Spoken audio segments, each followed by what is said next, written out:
Hello, bienvenue sur la Minute Agile. Aujourd'hui, nous allons parler des 4 accords Toltec dans la vie de coach de Rafik Mekki qui est ici et qui nous a accompagnés et qui, évidemment, va se présenter à vous juste après. C'est un sujet très intéressant, c'est du coaching haut de gamme. Ça vaut vraiment le coup de regarder cette vidéo en entier. Let's go!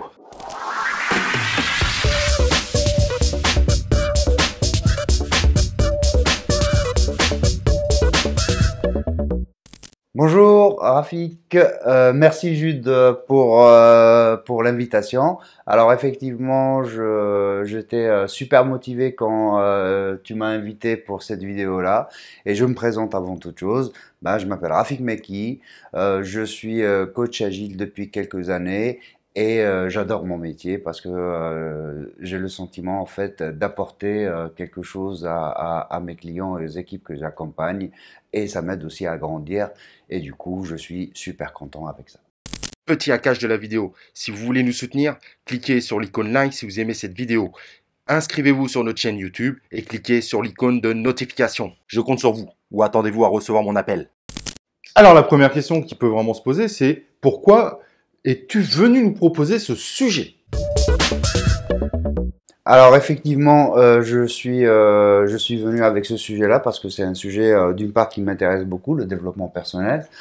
J'ai effectivement traversé quelques déserts comme tout le monde dans ma vie et la lecture et le développement personnel m'a aidé à ce niveau-là pour retrouver un peu de sérénité, un peu de paix avec moi-même. Et ça m'a aussi aidé dans mon coaching avec les équipes pour justement se mettre dans une certaine posture, pour avoir un peu, disons, le reflet de la réalité de manière sincère et honnête par rapport à mon comportement et par rapport à comment j'accompagne ces équipes-là.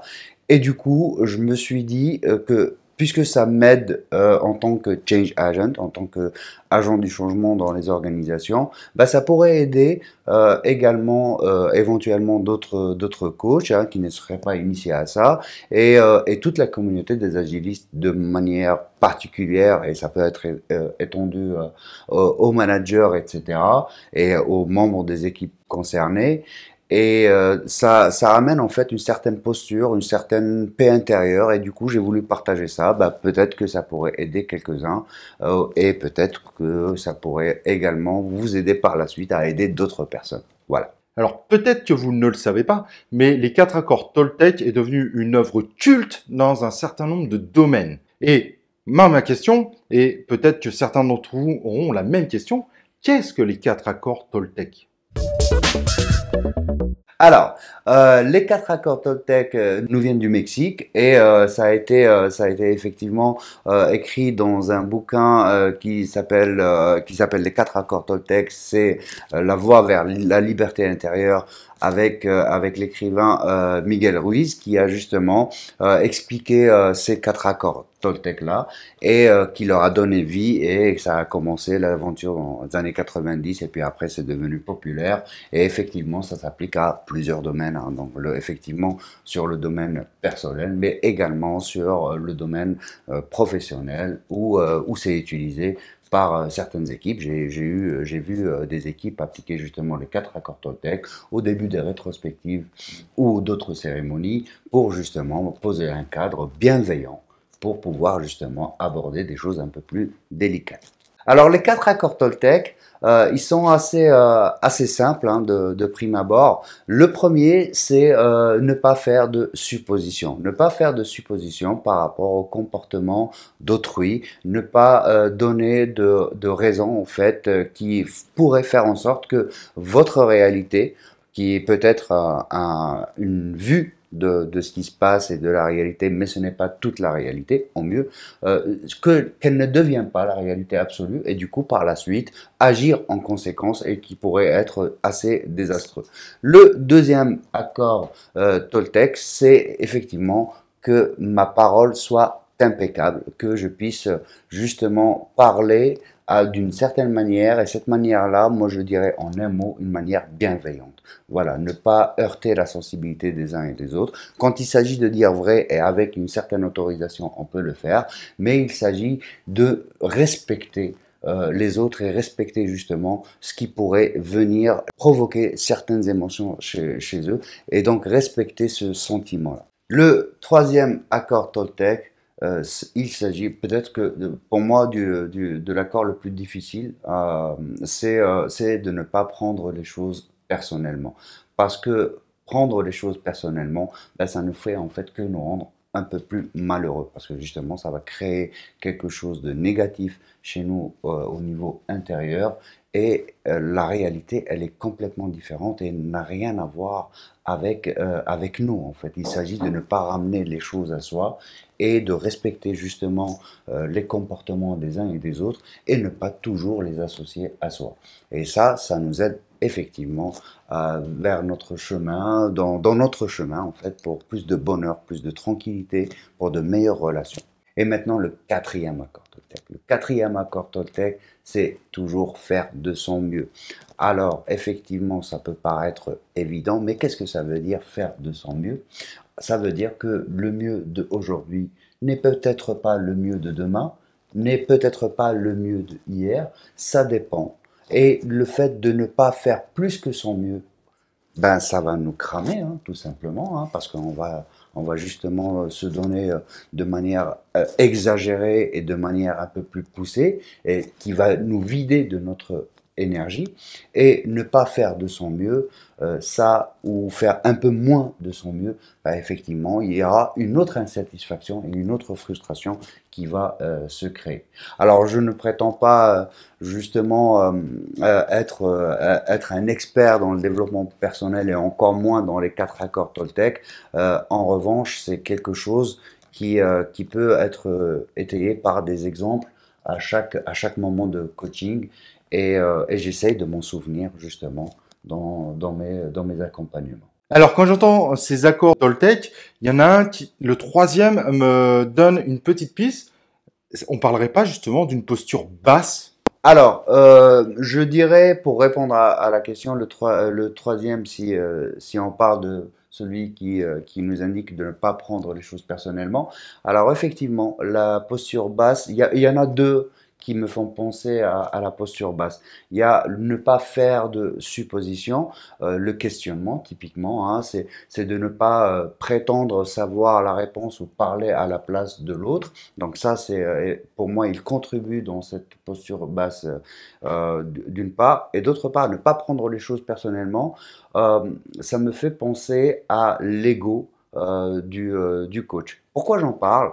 Parce que dans le coaching, en fait, il m'arrive, comme certains de mes confrères, pour ne pas dire quasiment la plupart, c'est que notre ego, en fait, on doit savoir le mettre de côté des fois et ne pas prendre les choses personnellement. Exemple, quand on a un rejet par une organisation, par une équipe, par un manager, par un Scrum Master, peu importe, on ne pas le prendre les choses pour soi, ça veut dire aussi développer une certaine empathie par rapport à ce comportement-là et laisser justement cette liberté-là à la personne de décider de ce comportement ou de ces actions-là de manière totalement indépendante avec le soi, avec nous.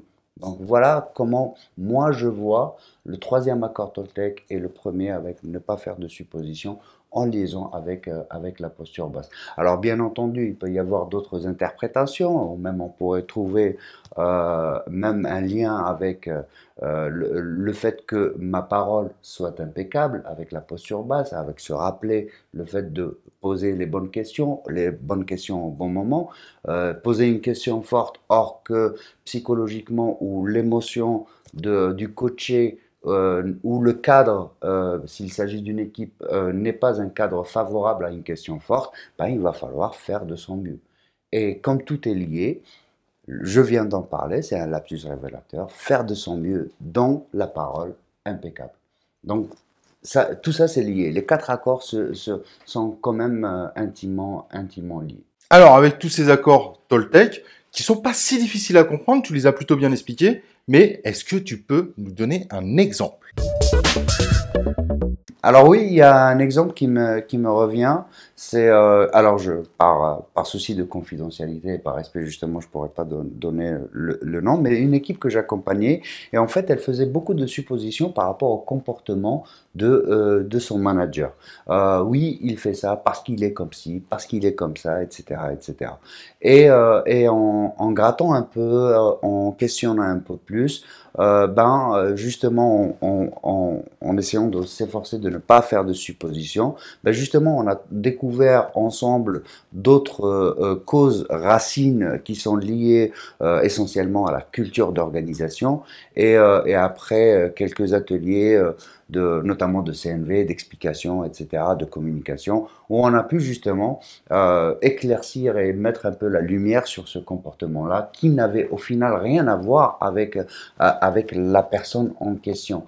C'est comme ça, c'est culturel, c'est la culture de l'organisation. Donc ça a aidé à apaiser un peu les choses et ça a aidé aussi à transmettre un peu ces 4 accords Toltec-là, notamment sur la partie ne pas faire de suppositions. Et donc, avant de refermer ce chapitre, par quoi termine-t-on? Alors, pour terminer cette vidéo-là, en fait, je vais pas innover. Je vais plutôt m'inspirer de ce qui a été écrit dans le livre, c'est-à-dire appliquer le dernier accord Toltec, faire de son mieux dans l'application même de ces accords-là. C'est-à-dire ne pas s'en vouloir quand notre parole n'est pas impeccable, ne pas s'en vouloir quand on fait une supposition.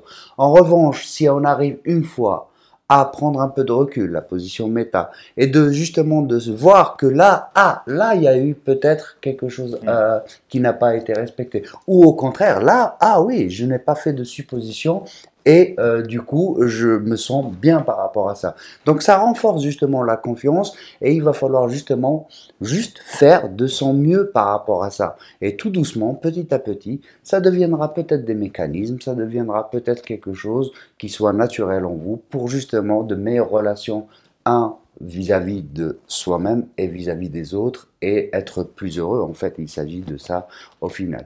Alors, ne prenez pas comme argent comptant ce que je viens de dire, c'est un avis personnel qui n'engage que moi. Et pour citer un ami, la vérité n'a rien à voir avec ce que je pense. Donc là, aujourd'hui, j'ai donné effectivement ce que je pensais et ce que j'ai pu avoir de ce livre-là. Peut-être que ça va vous servir. Et si c'est le cas, je serai très content. Et merci, Jude, pour cette invitation et pour cette vidéo. Et donc, moi, je suppose que tu es fatigué. Je parle effectivement beaucoup. Alors, je déconne, il ne faut surtout pas faire de suppositions. Si jamais vous avez des questions autour du sujet, Rafik sera là. N'hésitez pas à écrire en commentaire. Les commentaires, vous pouvez trouver en bas de cette page. Rafik se fera évidemment un plaisir de vous répondre, surtout si vous avez des questions autour des 4 accords Toltec. Et voilà, cette vidéo se termine. J'espère que ce sujet bien complexe vous aura intéressé. Et nous, évidemment, on vous propose de se retrouver dans un prochain épisode de La Minute Agile.